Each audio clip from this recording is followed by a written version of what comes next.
दोस्तों आइए जानते हैं माता वैष्णो देवी की अमर कथा। वैष्णो देवी उत्तरी भारत के सबसे पूजनीय और पवित्र स्थलों में से एक है। ये मंदिर पहाड़ पर स्थित होने के कारण अपनी भव्यता और सुंदरता के साथ प्रसिद्ध है। वैष्णो देवी भी ऐसे ही स्थानों में से एक है जिसे माता का निवास माना जाता है। मंदिर 5200 फीट की ऊंचाई और कटरा से लगभग 14 किलोमीटर की दूरी पर है। हर साल लाखों तीर्थयात्री मंदिर के दर्शन करते हैं। ये भारत में तिरुमला वेंकटेश्वर मंदिर के बाद दूसरा सर्वाधिक देखा जाने वाला धार्मिक तीर्थ स्थल है। वैसे तो माता वैष्णो देवी के संबंध में कई पौराणिक कथाएं प्रचलित हैं, लेकिन मुख्य रूप से 2 कथाएं अधिक प्रचलित हैं। आइए जानते हैं क्या कहती है प्रथम कथा। मान्यता के अनुसार एक बार पहाड़ों वाली माता ने अपने एक परम भक्त पंडित श्रीधर की भक्ति से प्रसन्न होकर उसकी जान बचाई और पूरे सृष्टि को अपने अस्तित्व का प्रमाण दिया। वर्तमान कटरा कस्बे से 2 किलोमीटर की दूरी पर स्थित हंसाली गाँव में माँ वैष्णवी के परम भक्त श्रीधर रहते थे। वो निसंतान होने से दुखी थे। एक दिन उन्होंने नवरात्रि पूजन के लिए कुंवारी कन्याओं को बुलाया। माँ वैष्णो कन्यावेश में उन्हीं के बीच आ बैठी। पूजन के बाद सभी कन्याएं तो चली गईं, पर माँ वैष्णो देवी वहीं रही और श्रीधर से बोली कि सबको अपने घर भंडारे का निमंत्रण दे दो। श्रीधर ने उस दिव्य कन्या की बात मानी और आसपास के गांव में भंडारे का संदेश पहुंचा दिया। वहां से लौटकर आते समय गुरु गोरखनाथ और उनके शिष्य बाबा भैरवनाथ जी के साथ उनके दूसरे शिष्यों को भी भोजन का निमंत्रण दिया गया। भोजन का निमंत्रण पाकर सभी गाँव वासी अचंभित थे कि वो कौन सी कन्या है जो इतने सारे लोगों को भोजन करवाना चाहती है। इसके बाद श्रीधर के घर में अनेक गांववासी आकर भोजन के लिए एकत्रित हुए। तब कन्या रूपी माँ वैष्णो देवी ने एक विचित्र पात्र से सभी को भोजन परोसना शुरू किया। भोजन परोसते हुए जब वो कन्या भैरवनाथ के पास पहुंची तब उसने कहा कि मैं तो खीर पूड़ी की जगह मांस भक्षण करना चाहता हूँ और मदिरा पान करना चाहता हूँ। तब कन्या रूपी माँ ने उसे समझाया कि ये ब्राह्मण के यहाँ का भोजन है, इसमें मांसाहार नहीं किया जाता। किंतु भैरवनाथ ने जानबूझकर अपनी बात पर अड़कर अपनी बात मानने को कहा। जब भैरवनाथ ने उस कन्या को पकड़ना चाहा तब माँ ने उसके कपट को जान लिया। माँ ने वायु रूप में बदलकर त्रिकूट पर्वत की तरफ वो उड़ने लगी। भैरवनाथ भी उनके पीछे गया। माना जाता है कि माँ की रक्षा के लिए पवन पुत्र हनुमान भी थे। मान्यता के अनुसार उस वक्त हनुमान जी माता की रक्षा के लिए उनके साथ ही थे। हनुमान जी को प्यास लगने पर माता ने उनके आग्रह पर धनुष से पहाड़ पर बाण चलाकर एक जलधारा निकाली और उस जल में अपने केश भी धोए थे। आज ये पवित्र जलधारा बाण गंगा के नाम से जानी जाती है,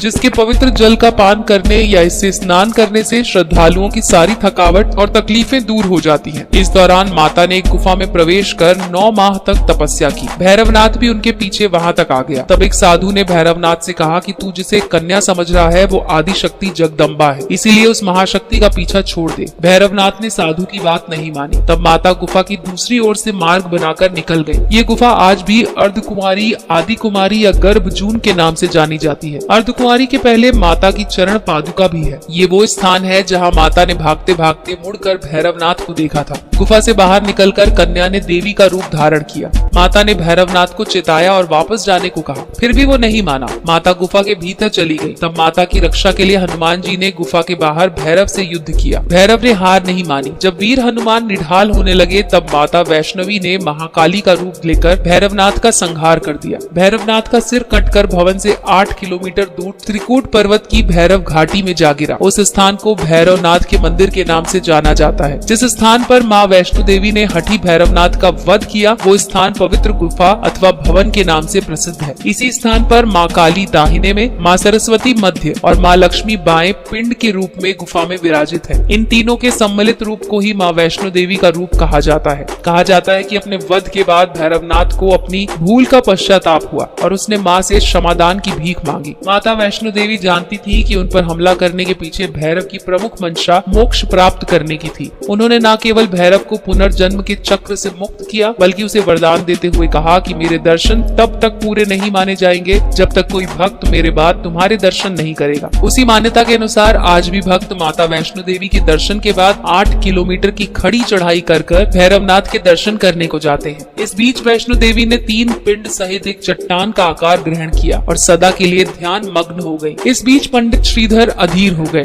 वे त्रिकुटा पर्वत की ओर उसी रास्ते आगे बढ़े जो उन्होंने सपने में देखा था। अंततः गुफा के द्वार पर पहुंचे उन्होंने कई विधियों से पिंडों की पूजा को अपनी दिनचर्या बना ली। देवी उनकी पूजा से प्रसन्न हुई, वो उनके सामने प्रकट हुई और उन्हें आशीर्वाद दिया। तब से श्रीधर और उनके वंशज देवी माँ वैष्णो की पूजा करते आ रहे हैं। दोस्तों अब आपको बताते हैं माता वैष्णो देवी की दूसरी कथा। हिंदू पौराणिक मान्यताओं में जगत में धर्म की हानि होने और अधर्म की शक्तियों के बढ़ने पर आदि शक्ति के सत्य, रज और तम तीनों रूप महासरस्वती, महालक्ष्मी और महादुर्गा ने अपनी सामूहिक बल से धर्म की रक्षा के लिए एक कन्या प्रकट की। ये कन्या त्रेता युग में भारत के दक्षिणी समुद्री तट रामेश्वर में पंडित रत्नाकर की पुत्री के रूप में आई। कई सालों से संतानहीन रत्नाकर ने अपनी बच्ची को त्रिकुटा नाम दिया, परंतु भगवान विष्णु के अंश रूप में प्रकट होने के कारण वैष्णवी नाम से विख्यात हुई। लगभग 9 वर्ष की होने पर उस कन्या को जब मालूम हुआ भगवान विष्णु ने भी इस भूलोक में भगवान श्री राम के रूप में अवतार लिया है, तब वो भगवान श्री राम को पति मानकर उनको पाने के लिए कठोर तप करने लगी। जब श्री राम सीता हरण के बाद सीता की खोज करते हुए रामेश्वर पहुँचे तब समुद्र तट पर ध्यान मग्न कन्या को देखा। उस कन्या ने भगवान श्री राम से उसे पत्नी के रूप में स्वीकार करने को कहा। भगवान श्री राम ने उस कन्या से कहा कि उन्होंने इस जन्म में सीता से विवाह कर एक पत्नी व्रत का प्रण लिया है, किंतु कलयुग में कल्कि अवतार लेंगे और उस समय उन्हें पत्नी के रूप में स्वीकार करेंगे। उस समय तक तुम हिमालय स्थित त्रिकूट पर्वत की श्रेणी में जाकर तप करो और भक्तों के कष्ट और दुखों का नाश कर जगत कल्याण करती रहो। जब श्री राम ने रावण के विरुद्ध विजय प्राप्त की तब माँ ने नवरात्र मनाने का निर्णय लिया। इसीलिए उक्त संदर्भ में लोग नवरात्र के 9 दिनों की अवधि में रामायण का पाठ करते हैं। श्री राम ने वचन दिया था कि समस्त संसार द्वारा माँ वैष्णो देवी की स्तुति गाई जाएगी।